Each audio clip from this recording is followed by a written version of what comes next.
As I stare at a sea of red numbers, I'm thinking to myself, how much more can I take? I've taken loss after loss and I feel terrible about it.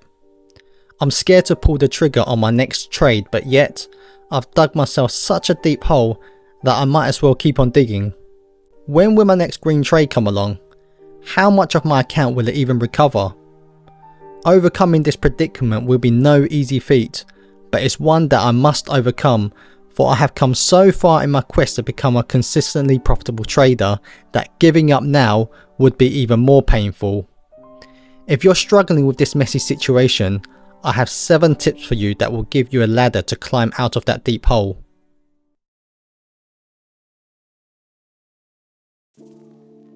I've heard that it takes around 2 to 5 years to become a consistently profitable stock trader, with the majority of aspiring traders never even getting past the 1 year mark.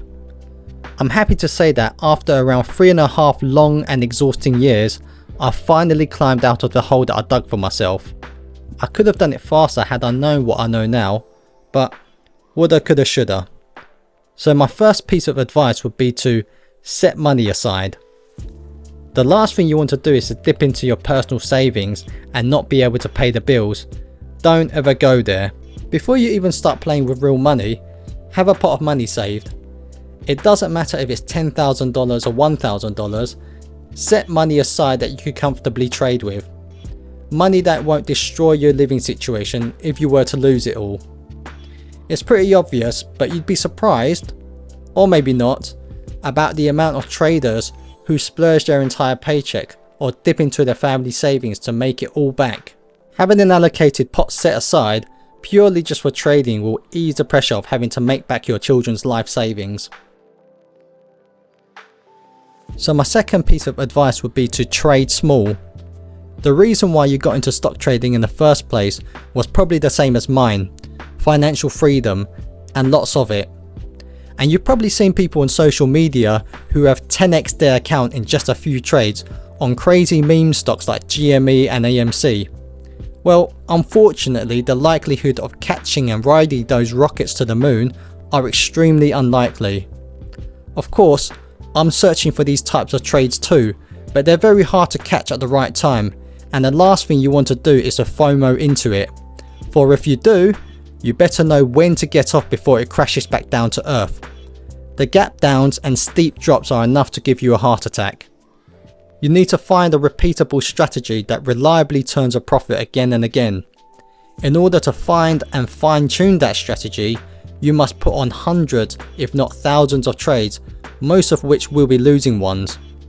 How many losing trades can your account sustain if you're risking 10% or more on each trade? You'd end up blowing up your account after just 10 trades. Then it's back to McDonald's to save up your next stash to blow up. I'm not a big fan of paper trading, but if you're literally just starting out, or you need a breather after multiple big losses, then revert to trading with fake money. If you're like me, however, and prefer to have some skin in the game, then trade small, just a tiny fraction of your account. Risk no more than 0.1 to 0.5% of your account. So on a $10,000 account, you'd be risking $10 to $50. That means it'd take you 1,000 or 200 continuous losses to blow up your account. I don't think that's even possible, even if you tried. During the trading small phase, your goal isn't to make money. It's to find your edge and become consistently profitable. Then after, you can size up and become rich. So my third piece of advice would be to always use a stop loss. The cardinal sin of stock trading is to hold on to your losers and allow a small loss to snowball and turn into a huge one. You can easily avoid this problem simply by using a stop loss. There are very few skilled traders who can get away with not using one because they're so disciplined and stoic in their approach that they tend to work better without one. But for the rest of us mere mortals, we need it. A stop loss is essentially the point at which you'll exit the trade if it goes against you.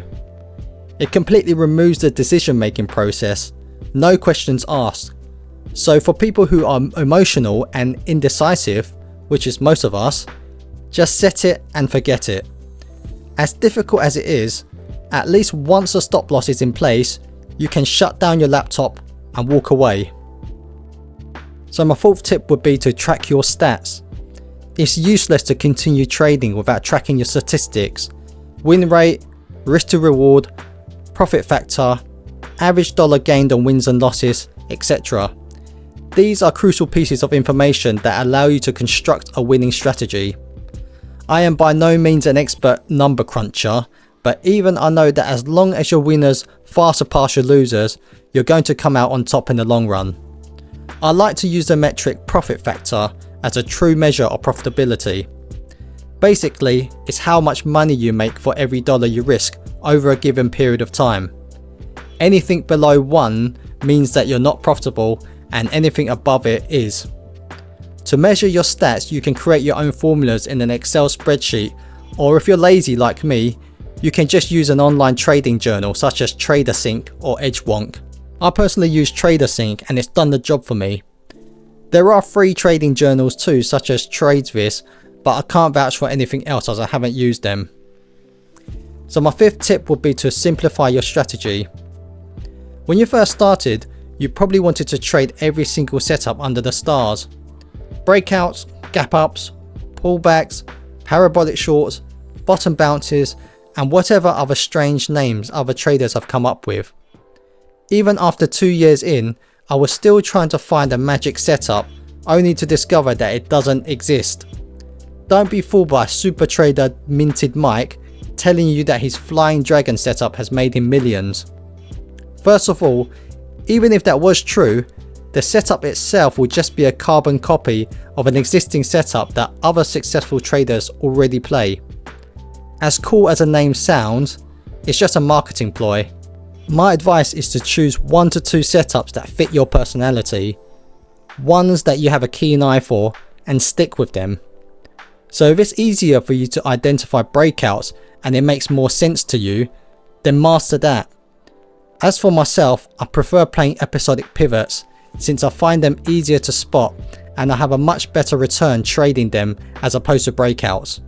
2 other things I'd steer away from are options, which are a lot more complicated than just buying stocks outright, and shorting stocks where you're betting on the stock price to go down.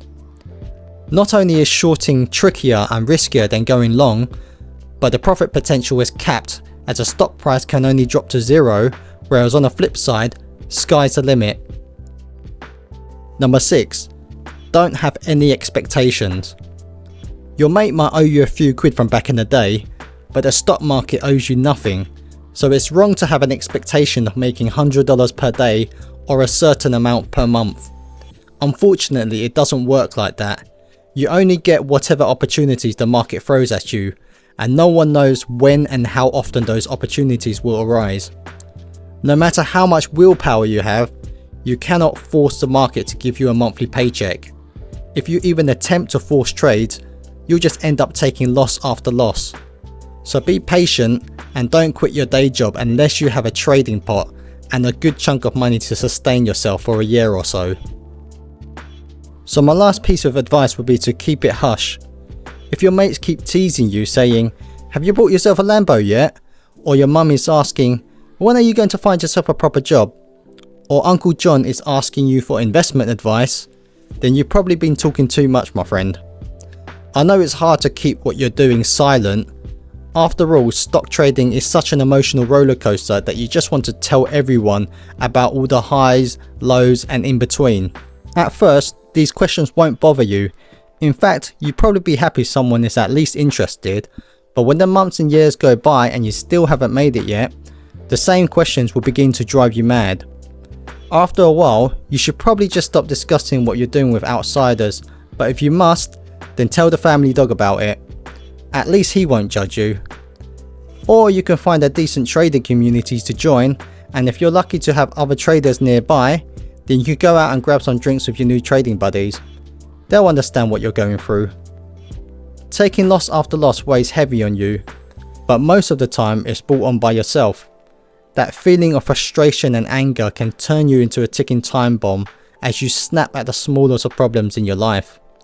Stop digging and put the shovel down. Follow the tips above and alleviate the pressure. That way, you'll have a fighting chance to climb out of the hole and face the mountain ahead.